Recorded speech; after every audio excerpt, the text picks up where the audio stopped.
Welcome to This Explainer. Today, we're going to completely flip how you think about shopping. You see, when you're out shopping for clothes, you're probably focused on who is going to wear them, right? But you might not spend a lot of time thinking about who actually pays for them. In the marketing world, though, that one little difference can dramatically change the entire size of a market. We're going to explore the booming recovery wear industry. Clothing designed specifically for recovery, relaxation, and better sleep. And we'll use this industry to unpack some amazing concepts around market creation, pricing strategy, branding, and target marketing. By the end of this, you'll see exactly how identifying both the buyer and the user can help businesses achieve some incredible long-term growth. So, let's kick things off with a pretty simple question. Have you ever bought a Father's Day gift or maybe a birthday present for a friend? In those situations, your dad or your friend is the person who actually uses the product, but you are the person who bought it. In marketing, when the buyer and the user are completely different people, it creates this really unique dynamic. It literally changes everything about how a product should be designed, priced, and advertised. Here's our roadmap for today's explainer. We're going to cover 1. The phenomenon. 2. The core philosophy. 3. The paradigm shift. 4. Pricing and strategy. 5. Branding and emotion. And finally, 6. The application. All right, first up, Section 1, the phenomenon. To really get this, we have to look at how recovery wear went from being this hyper-specialized gear for elite athletes and physical therapists to just everyday clothing that average people wear to relax and get better sleep. What was once super niche equipment is now just a normal part of millions of people's daily routines, and the numbers here are absolutely wild. We're talking about a market projected to explode from 18.9 billion yen in 2024 to nearly 170 billion yen by 2030. That's a market growing nearly 9 times larger in just a few short years. Very few apparel categories ever see that kind of explosive expansion, especially since the fashion industry as a whole is already so heavily saturated. So what is actually driving this massive boom? Well, there are basically 5 key social drivers. First, there's just a huge, growing interest in health and wellness.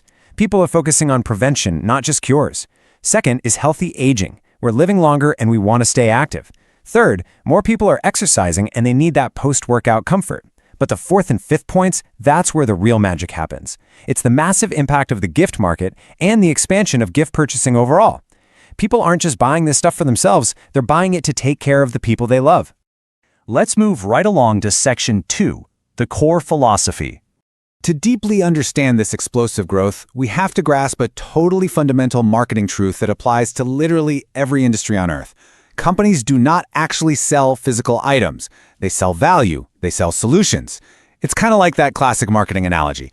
Nobody buys a drill because they desperately want to own a loud, heavy piece of machinery. They buy a drill because they want the outcome, a hole in the wall. The tool is just the vehicle they use to get that result. And bringing it back to our industry, it is the exact same concept.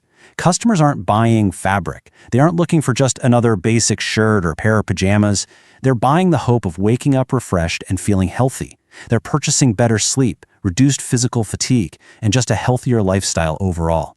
Once you realize that companies compete by creating value rather than just manufacturing products, it completely changes your perspective. Which brings us perfectly to Section 3, the paradigm shift. This right here is the absolute core revelation of today's explainer. It's a shift in thinking that can take a market from a tiny niche audience and blow it up into a massive, universal consumer base. The simple equation is this: the user does not equal the buyer.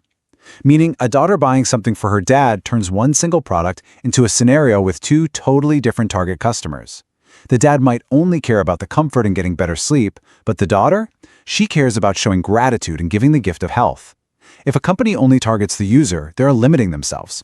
But if they target everyone who might buy the product as a gift, the number of potential customers just absolutely explodes. Next up is Section 4, pricing and strategy.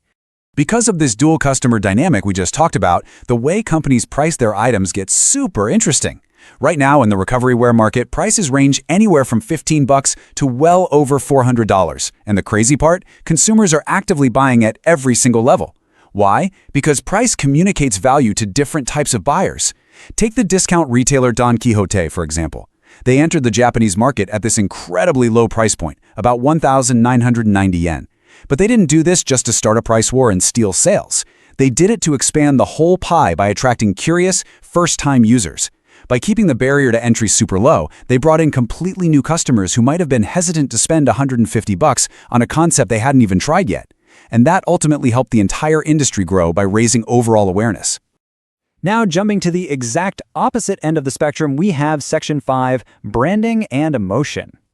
We have to ask ourselves why gift givers are willing to drop massive premium prices, sometimes hundreds of dollars for higher-end brands, when those cheaper alternatives are sitting right there. Well, it all comes down to uncertainty.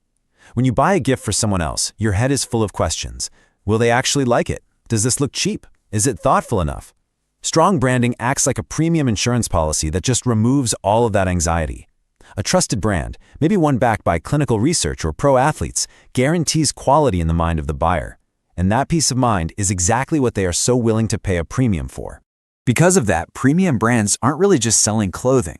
They're delivering pure emotional value and a really tangible message of gratitude and care. They're focusing on designing the premium packaging, the unboxing experience, the personalized little messages. They're essentially selling a physical version of the words "thank you" or "I appreciate you." When a product connects with people's emotions like that, it's chosen for its deeper meaning, which completely insulates the brand from those cheap price wars we mentioned earlier. And by targeting specific occasions, marketers aren't just passively selling products. They are actively creating brand new reasons for people to make a purchase. Because people don't simply buy products, right? They buy reasons to buy them. The more motivations you can tap into, whether it's Father's Day, a birthday, Mother's Day, or even a corporate wellness initiative for employees, the larger your market actually becomes. Once you really notice this user versus buyer dynamic, you suddenly start seeing it everywhere. It secretly powers massive segments of the entire apparel industry. Just think about children's clothes. The kids wear them, sure, but the parents are the ones paying. So those clothes have to be durable and safe. Same goes for school uniforms or clothing for older adults that gets purchased by their caregivers. Think about luxury accessories or fan merchandise, where what's really being purchased is the emotional connection of belonging. This framework is literally everywhere. And finally, let's wrap things up with Section 6, the application. Let's turn all of this fascinating theory into actionable steps you can actually use in your own business or career. If you're a product planner, you have to sequentially ask yourself these 5 questions. Who uses the product? But far more importantly, who pays for it? Realizing that identifying exactly who opens their wallet is the ultimate game changer. Then ask, in what situation will they buy it? Why will they choose it over a competitor? And finally, what emotions are motivating this purchase? Are they buying it to show love, to express gratitude, or just to keep a loved one healthy?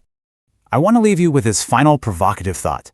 As you look at your own industry or even the products you use every single day, instead of asking how to lower your prices to compete, ask yourself how you can invent an entirely new market. Ask yourself, can we discover new customers? Is there someone else out there who might purchase this product as a gift? By answering those questions, you aren't just selling a product anymore. You're unlocking a completely new avenue for growth. Thank you so much for joining me on this explainer today, and I really hope this completely changes how you view the world of marketing.